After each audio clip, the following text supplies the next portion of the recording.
Okay, so Andrew, you're up for charter school stuff. And Druid Hills, we want to hear about that.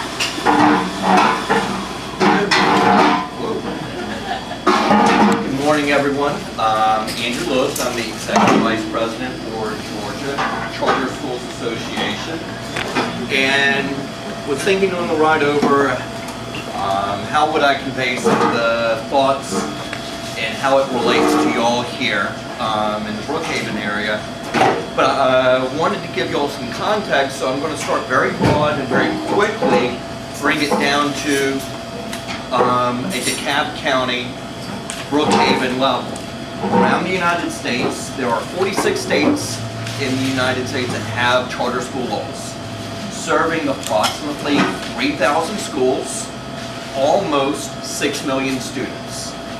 Here in Georgia, if we look at how Nancy did a wonderful job of describing, if we look at autonomous charter schools that have their own governing board, that make decisions with regards to staffing and financial. We have almost 80 charter schools around the state serving about 30,000 students. The vast majority of those students are in one of 3 statewide virtual schools. So the bricks and mortar, these standing charter schools that you may be familiar with that are truly autonomous, they account for about 12,000 students across the state. So here in DeKalb County, there are a handful of charter schools that you may be familiar with. International community schools, doing some wonderful work with refugee children. The museum school, which is in Avondale Estates, doing again some incredible work for their community right around the corner from where I live in Decatur. And we're starting to see some charter schools come online. But I think where we are seeing a lot of discussion currently, and for good reason, is with this Druid Hills Charter Cluster. And the idea of the Druid Hills Charter Cluster, there are 7 schools that fall under the Druid Hills High School cluster. 1 high school, 1 middle school, and 5 elementary schools, 4 of which are Title I schools. Most people very quickly, when they hear Druid Hills, well, they think of simply Druid Hills. But this cluster happens to be the most diverse cluster in DeKalb County, serving students all the way south of Avondale. It is truly a diverse community. 60% of the children within the Druid Hills cluster are African American. So it is not what I think a lot of people immediately think when they hear Druid Hills cluster. Their idea is they want to be a part of DeKalb County schools, but they want to change the way governance is being done at school district level and community level. They want to see governance change at school district level from a management and control governance style to an oversight governance style, meaning that the 501c3 nonprofit board of the Druid Hills Charter Cluster, serving 7 schools, 5,000 students, that their board for their cluster will be able to hire and fire, that their board will handle 97% of the finances for their students. 5,000 students. But DeKalb County Schools would retain oversight.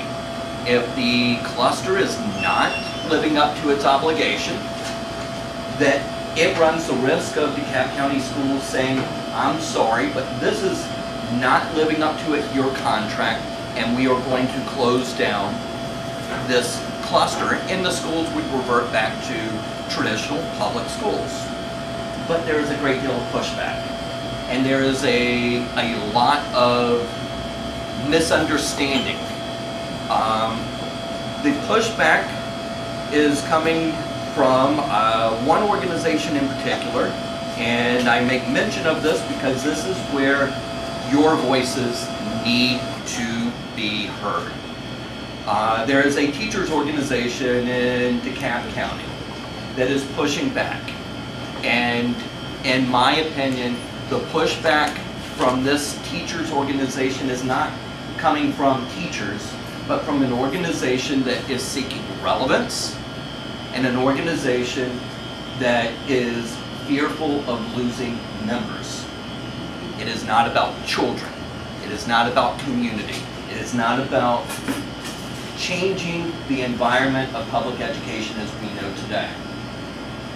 That is where not only the Druid Hills community, but citizens from across DeKalb need to be able to express their views to the DeKalb County Board of Education and their House and Senate members. We can be supportive of DeKalb County schools, but we can be supportive of doing things differently at the same time. Again, I want to reiterate what the Druid Hills Charter Cluster, what they are attempting to do is not break away from DeKalb County schools. They're asking for independence and autonomy through self-governance and allowing a new form of governance to take shape in a time when DeKalb County needs to be looking at all options that are on the table. Their vote is coming up in the first week of November. It is important not only to the Druid Hills community, but it is important in my mind moving forward for the entire district of DeKalb County. I do believe that it is going to ultimately be something very close to a 5-4 vote. Which way that goes, I am unsure. But it is going to boil down to, as the representative said earlier, to two important issues. And the Druid Hills community does not wish to give up on those two areas, and that is the ability to allow their principals to do what they feel is best for their school and be able to hire and release staff that makes sense for their community school. And as well, being able to handle the finances for their 5,000 students, their 7 schools, for their community in a manner, as the representative had mentioned earlier, that does not see dollars getting lost in other areas in a very large, bloated central administration.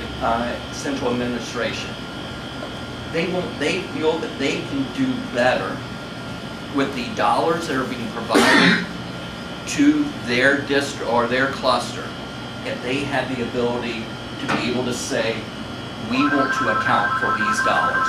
We want to find the efficiencies within our cluster.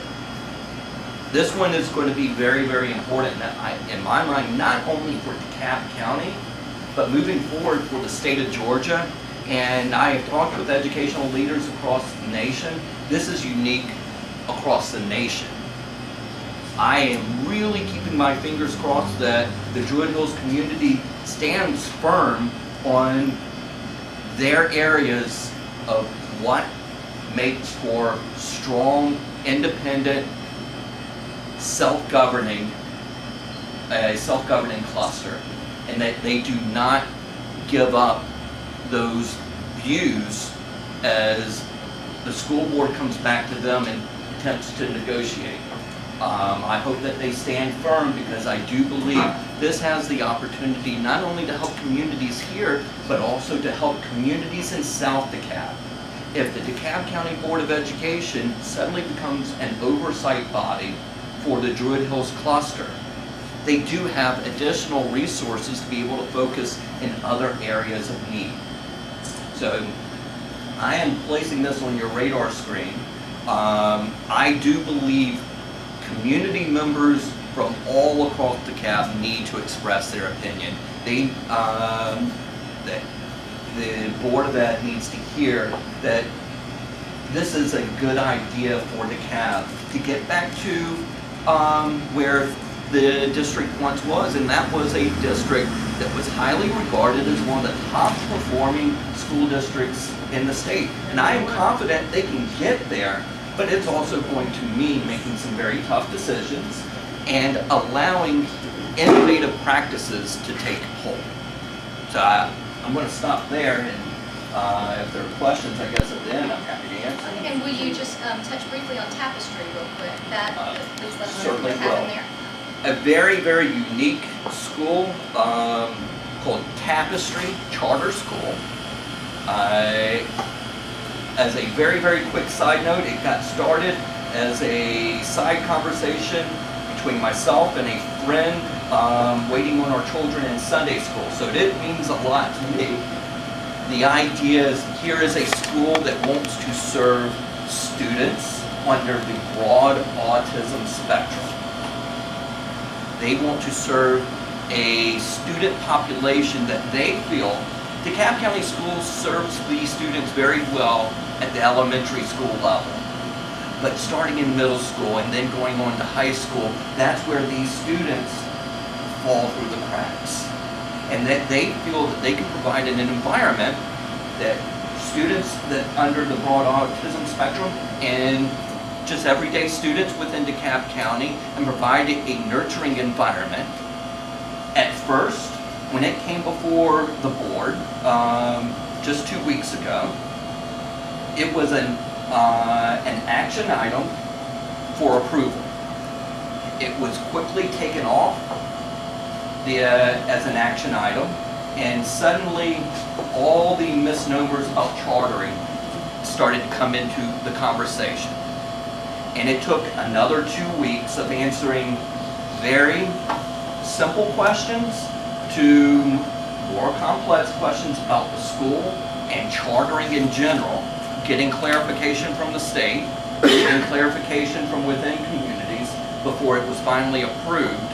And it is now moving forward to the State Board of Education, where I do expect it will get approval, and this will be a school that will be open come August of next year. Thank you, Andrew, for that update. And I want to say something about Tapestry too. That conversation started about that when Pam and Don and I were on the board, and we were all really supportive of their efforts. So we were surprised when it got delayed.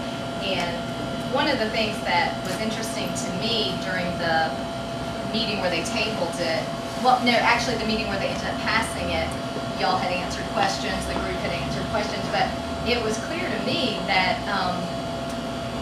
and don't laugh when I say this, Don and Pam, they hadn't read the charter when they first started debating it, because of the second meeting, one of the board members said, oh, I was just so pleased to learn about the board and the people that were on the board and all this expertise they had, and did you know some of them even have children that are on the autism spectrum, and I thought it was right there in the charter if you care to read it. One last comment to that is that, from my understanding, in all fairness to the board, the DeKalb County Board of Ed, from my understanding, they did not receive that petition, even though they had the petition back in May. The board never received the petition to review until the day it was supposed to be approved. Well, I have to say, that happened all the time to Don, Pam, and I. We would get our information the day of, and you know what? We would sit and huddle and divvy and conquer, and we read every word on every page of massive packets, no matter when we got it. So I feel their pain, but they still need to know. They're not to simply place an indictment upon the Yes, board, sure, but it sure. goes beyond. It does go beyond. Well, if I can take that, during that during MLA discussion, Marshall Orson brought that fact up. MLA said, you need to bring this information quicker out to the people. And Thurman said, look, I run this. The currently interim superintendent said, look, I run this district, not MLA. I run it the way I'm going to run it. And if you don't like it, get rid of me. I have this on video. And now, as of yesterday, they're going to take interim out of superintendent, and he's going to be the permanent pretty soon. Well, and the information and getting it timely to the board and thus to the public is an ongoing issue with the CAB system. I know Don and Pam would agree with that. Oftentimes on our board meetings on Mondays, we wouldn't get the information until Sunday. So we stay home from church that Sunday and read, and call each other back and forth. And that only gave us a very limited amount of time to ask questions. And now with the compressed board meeting they have all on one day, they have all their board meetings, they don't have time to get their questions answered. So it is problematic for a board member, and I have some sympathy for them. I don't have sympathy for the administration. The administration just needs to get them the information timely. But no matter when you get it, you signed up for the job, you got to do it. You got to read it. It doesn't matter when you get it. So that's your deal. I have a philosophy. I don't make my problems your problems. So there you go.